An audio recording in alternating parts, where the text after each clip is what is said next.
Yes, what is going on, everyone? Welcome back to GEA Fan TV. Mayo have just run out 9-point winners against Meath in the second game of the Super Race Championship at Croke Park. Huge result, of course, for Mayo, winning by 9 points. It puts them, in a good position going into the final game against Donegal. We will see what happens in that game between Kerry and Donegal. That is just kicking off right about now at the time of this recording. So, guys, of course, first of all, if you are new around here, do hit that like button, hit that subscribe button as well. Let me know down in the comments below what you thought of the game.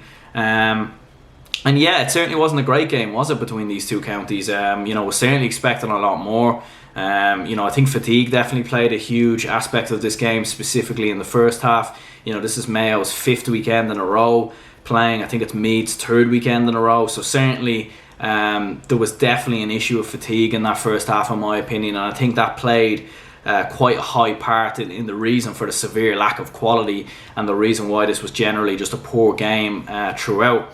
I feel like with Meath, we've seen a real kind of lack of experience in the team, specifically in the forwards at times. We can see that James Conlon has a lot of potential as a footballer and as a forward, but just at times a few pop shots here and there, I think very much cost his team. But of course he wasn't the only one. The inexperience ran throughout the majority of this Meath side, and certainly in the first half, even from a Mayo point of view, there was no real standout player in that first half from Mayo either. They were quite poor at times going forward. They missed a lot of their easy chances. Meath defended well at times, but I still feel like Mayo had 19 scoring opportunities in the first half and they only took 7 of them. If that had been Dublin or even Kerry or even like a Tyrone or a Donegal, you really feel like that kind of county would have taken more of those opportunities, and this would have been less of a contest. Of course, in the second half, the game did open up a little bit more.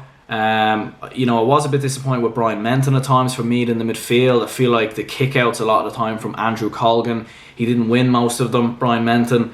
And he had some good moments, but certainly didn't have his best moments in a Meath shirt, in my opinion. Mayo were able to gain more momentum as the game went on, but certainly for me, the game was certainly there for me at specific points in this game. Even after Mickey Newman went off with his injury and Shane Walsh came on, it was a huge responsibility obviously for the young lad. He hit 5 points, to be fair to him, 5 of his frees, but he did miss 2 frees, and they came in big moments in the game, and they're the kind of opportunities that if you really want to kick on and reach an All-Ireland semi-final, they're the kind of chances you really need to be taken, in my opinion. There was another chance as well where Cillian O'Sullivan missed a really big opportunity. It was actually a goal chance, and he didn't even manage to take a point from it, and I felt like that was a bit disappointing from a Meath point of view as well. But I was impressed with Cillian O'Sullivan. He was probably one of the standout players for Meath, in my opinion, today. Some of the pace that he has when he gets the ball. There was one moment in the second half where he was driving at the Kerry defence or the Mayo defence, and he was taken out, I think, in the end. But he has a lot of pace. He's very good on the ball. He's quick at his hand passes and releasing the ball at times. But maybe the only issue I have at times with Cillian O'Sullivan is that we don't see enough of him. I don't know if that's maybe got to do with some of his teammates and the positioning sense of this Meath side. But overall, the opportunity was there, but Meath just missing too many opportunities, too many pop shots, and not really, capitalising on the fact that Mayo were very poor today. One standout player from Mayo was definitely Andy Moran.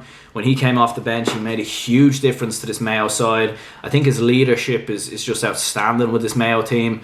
And I do worry for Mayo a bit when he eventually does retire, especially if they haven't won an All-Ireland by that point. But look, listen, he's a phenomenal footballer. He certainly doesn't look like he's going to retire anytime soon, in my opinion.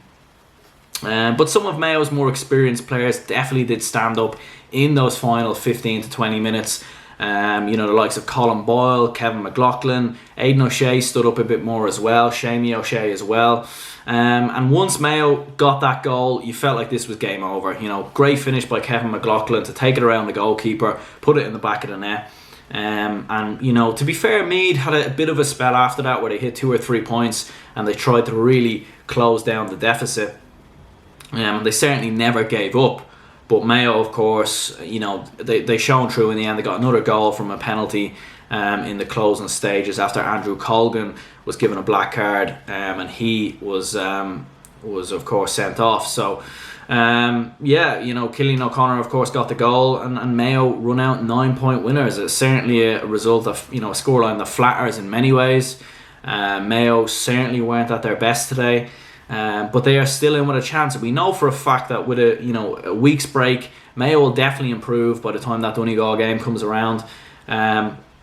And playing at home as well at Castlebar, you know, so it will be very interesting to see what happens there between Mayo and Donegal. But certainly for Meath, you know, they'll definitely look to the future. They have a lot of young players, as I was saying: Shane Walsh, James Conlon, Brian Menton, Mickey Newman. You know, you've got a lot of young players in that Meath team, and they're certainly a team for the future. And if Andrew McEntee can even bring through some more Meath players in the future going into next year's league campaign, they've definitely got a chance of doing something special over the coming years. But yeah, Mayo run out 9-point winners. Certainly not the best game, but in the end, the most important thing in sport and in general in Gaelic football at times is just to get the win. So anyway guys, this is going to be the end of the video. Do please hit that like button, the subscribe button, share this out to your friends and family, and yeah lads, I will catch you all next time.